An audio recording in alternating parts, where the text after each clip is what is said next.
Tonight, rogue surgeon investigation. The Lord Advocate meets campaigners calling for criminal charges to be brought against Sam Eljamel, who's thought to have harmed more than 200 patients across Tayside.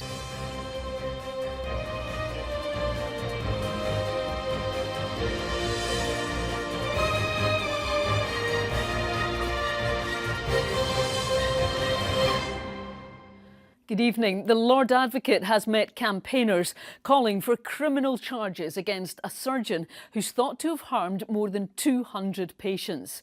Sam Eljamel was head of neurosurgery at NHS Tayside until he was suspended in 2013. Dorothy Bain KC met with lead campaigner Jules Rose, who first complained to Police Scotland about Eljamel 6 years ago. The force says it could take several years to establish whether a crime took place. Lynn Rankin reports. It's more than 11 years since Jules Rose had her tear duct removed instead of a brain tumour by surgeon Sam Eljamel. Her fight for justice led to a 2-hour meeting with Scotland's top law officer.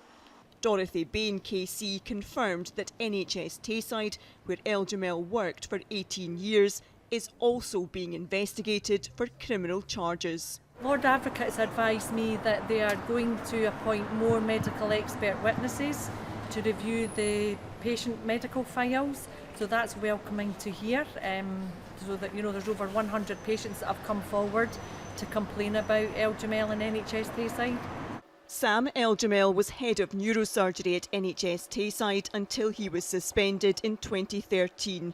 He operated on more than 100 patients while he was meant to be under supervision. He's still working as a surgeon in Libya.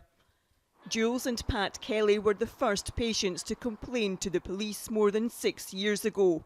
The Lord Advocate criticised the force due to the length of time the investigation is taking.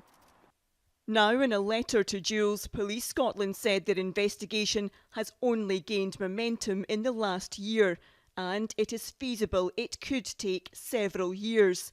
The force said over 100 former patients of Eljamel have engaged with the inquiry.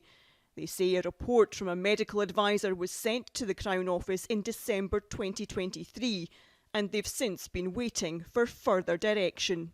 The simple way to speed up this process, if they've taken all the statements, take what they did in the Shipman inquiry, your 15 or 20 basic cases, and concentrate on them to find criminality. Some of us may be disappointed, to find out, look, our cases weren't strong enough. But in most cases, I think there will be a real arguable case for culpable and reckless conduct.